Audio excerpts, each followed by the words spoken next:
that they must do in creating a culture that embraces diversity. We're willing to do our part, and I think that despite all of the challenges, despite the unwelcome mat at the door, communities of color, African American communities have really given their all to this nation through its military service. It's now time for our military leaders to step up and do something in return, and that means putting together a real plan for diversifying the leadership of our military. Mr. Reed, I'm Rick Mays from the Army Times, and your biggest complaint seems to be that it takes a long time to be promoted up and there are better opportunities for people to go to. I mean, that's a legitimate complaint. You can get out and probably be promoted faster. But that's not... Can you move closer? Yeah, sure. Sorry, we're challenged. Yeah. Your complaint that it takes a long time to become a general is true, but it's true not just for minorities, it's true for everybody in the service. It takes a long time to be promoted to any rank, only a few people make it to the top. Is that a fundamental flaw you think in the system that needs to be repaired? Well, I'm gonna and some of the other members will address this question, but I just want to make one point. It wasn't a complaint, it's a concern, because we have flag officers that stop at the 1 star, or a colonel that would like to become 1 star. Well, most of them do. And see, yeah, most of them do. But as it relates to the African Americans getting the kind of assignments that they need to be able to make it to the secretary, to the chief of staff of the Army, or to the commandant of the Marines, they're not, as it relates to these boards, they're not recommended to take those commands on. That was the concern. We know that there's an overall general military concern there of what you addressed, but there is a level of some sort of, one may call, good old boy network that works within appointing certain individuals to get those assignments to be able to move forward. Case in point, General Gaston, that's over the multi-force right now in Fallujah, that introduced the President of the United States, he has had the command assignments to one day be a candidate for Commandant of the Marine Corps. But there are other of the 5 or 6 flag officers they have that are black in the Marine Corps.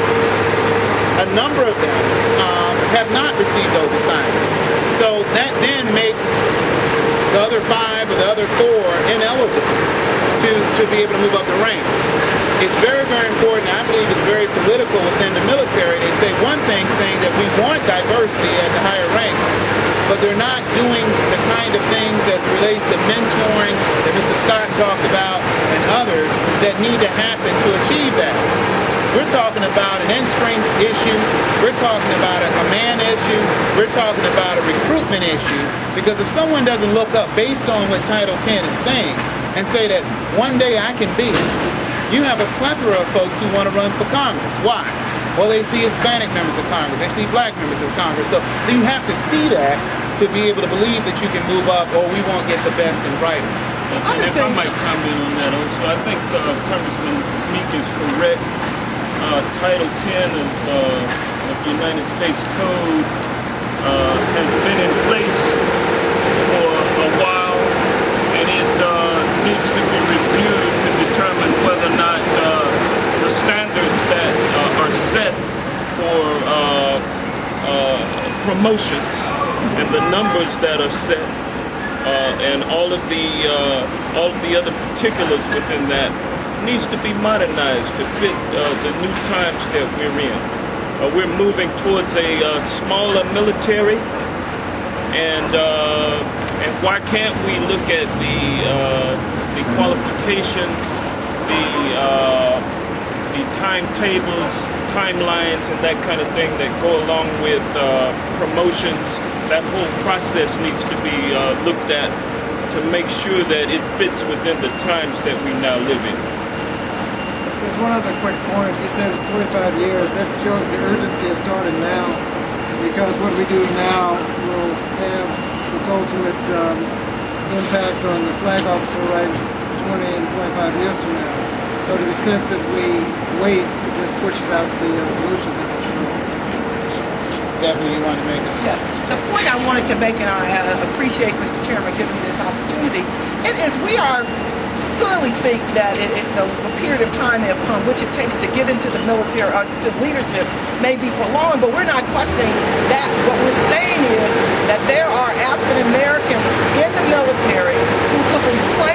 position to work their way as our majority members in the military, but it seems that the opportunities don't necessarily come their way by way of an assignment, by way of that oh boy, or by the way somebody saying, okay, I'm looking at you and you have the skill set, so I'm going to encourage you, I'm going to lift you up and bring you through this process.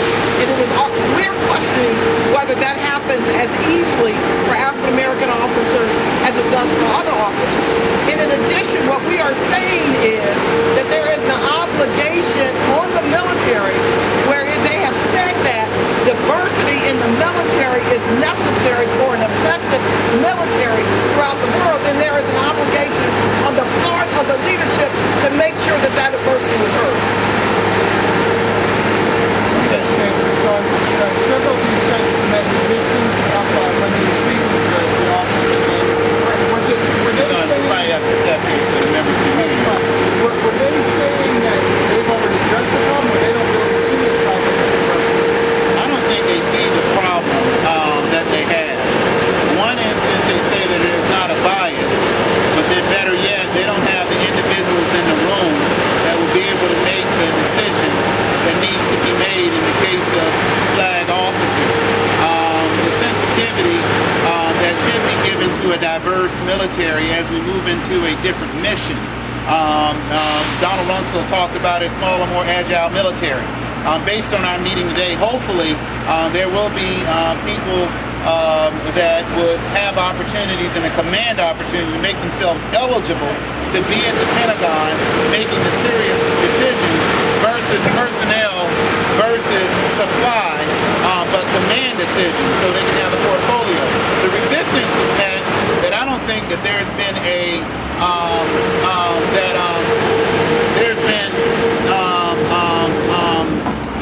acceptance that they have a problem, and I think that that's what we have to work on as we move along. We will continue to have meetings with the service chiefs individually. We will continue to have meetings with the appointed individuals there, and we're calling for Chairman Ike Skeldon to call a full committee hearing on this issue, and hopefully have retired minorities that have served, that have fell short of being able to have an opportunity, and have them share their experiences with the Congress, because it's very important that we have this diversity. Last thing we want is anyone to be to be held back because they weren't a part of a certain group, or they didn't receive the kind of favoritism that someone else might have received. But it's just, we just want them to do the right thing. That's all we're saying. We're not saying, oh, only thing we want to see is African Americans move up the ranks and we don't care about others. We want the best qualified individual to be able to do it. For them to be able to do it, they need the assignments, they need the opportunity to be in command positions, and to be able to be within theater. We have 2 wars that are going on. We're deployed throughout the world right now. We have over 700 military installations need to be leased or owned by DOD or by the people of the United States of America. There are opportunities for them to build this portfolio. This mentoring issue is not a small issue. It's the cornerstone of forward progress. Understanding is also a beacon that must be illuminated even more within the Pentagon to think that way. I was disappointed that the Joint Chiefs were not there. We were told on the way over there that the Vice Chiefs will be there. This is something not good when you bring over.